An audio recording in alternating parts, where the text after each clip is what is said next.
মাংসের দোকানে গিয়ে দাঁড়িয়েছি। দু একজন লোক তখন দাঁড়িয়ে আছেন। তার মধ্যে বছর ৩০-৩২-এর একটি ছেলেও আছে। চোখে চশমা, লম্বা রোগাটে চেহারা। ভদ্রসভ্য বলেই মনে হলো। ছেলেটিকে বলতে শুনলাম, দাদা, আমাকে ১ কেজি মাংস দেবেন? ১ কেজি মাংস ওজন করে মাংস বিক্রেতা মাংসের প্যাকেটটা হাতে ধরিয়ে দিল ছেলেটির। ছেলেটি দুটো ৫০০ টাকার নোট মানিব্যাগ থেকে বের করে দিতে যাবে, ঠিক সে সময় পাশে দাঁড়িয়ে থাকা এক ভদ্রলোক জিজ্ঞেস করলেন, ১ কেজি মাংস নিয়েছিস, কে খাবে রে? বাড়িতে তো তোরা এখন ৩টে মাত্র লোক। বউ বাচ্চা থাকলেও বা হতো, তুই তো এখন ঝাড়া হাত পা। কথাগুলো প্রথমে আমি ঠিক বুঝতে পারিনি।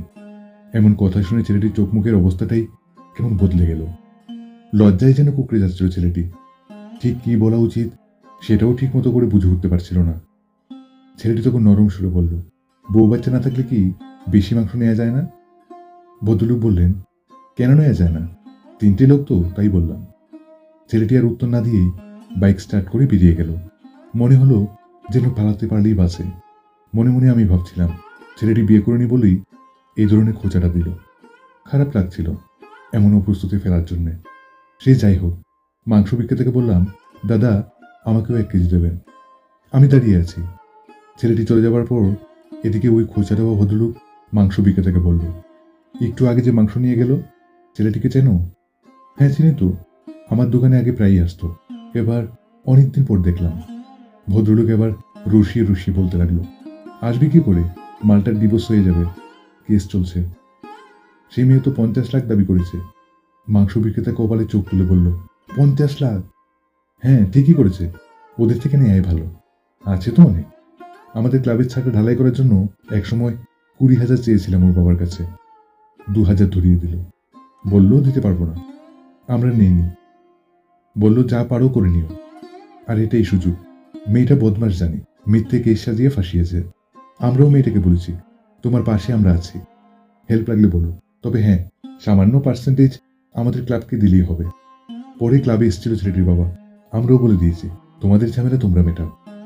মাংস বিক্রেতা শুনে বলল, ছেলেটাকে তো বেশ নিরীহ বলেই মনে হলো। ভালো ছেলে তো, তার কপালে এমন হলো। ভদ্রলোক বলল, ছেলেটা নিঃসন্দেহে ভালো, তবে ওদের অহংকারটা একটু ভাঙা দরকার আছে। অবাক হচ্ছিলাম। ভদ্রলোক বলে মনে হলেও কথাগুলো শোনার পর ভদ্রলোককে ভদ্র বলে আর একটু মনে হয়নি। অন্যকে বিপদে পড়তে দেখে যারা পৈশাচিক আনন্দ পায়, তারা আসলে ভীষণ রকম অভদ্র। সত্যিই তো, পুরুষের পাশে কেউ থাকে না। পুরুষের বিপক্ষে সবার আগে গিয়ে দাঁড়ায় একজন পুরুষই। পথে ঘাটেও দেখি, বিপদে পড়লে পুরুষের হয়ে কথা বলার কেউ নেই। পুরুষ সবসময়ই অসহায়। ছেলেটির কথা ভাবছিলাম তখন। তার মনের উপর দিয়ে কতটা ঝড় বয়ে যাচ্ছে। সে যে কতটা অসহায় অবস্থার মধ্যে আছে, সব জেনেও একজন পুরুষ খোঁচা দিচ্ছে আরেকজন পুরুষকে।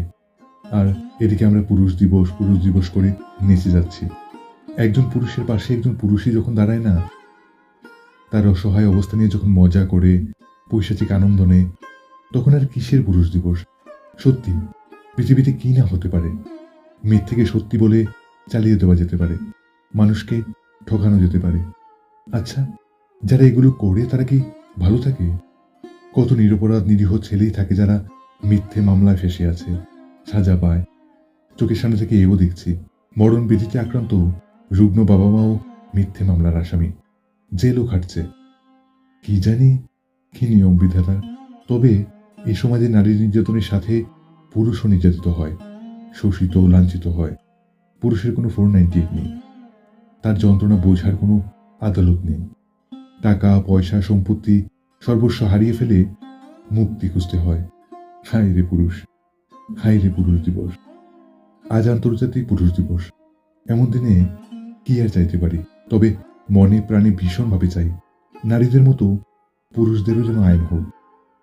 তারাও যেন মাথা তুলে দাঁড়াক, একটু সম্মানের সাথে বাঁচুক।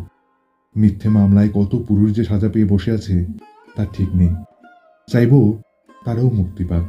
চাইবো কোনো পুরুষ যেন মিথ্যে মামলায় ফেঁসে না যায়।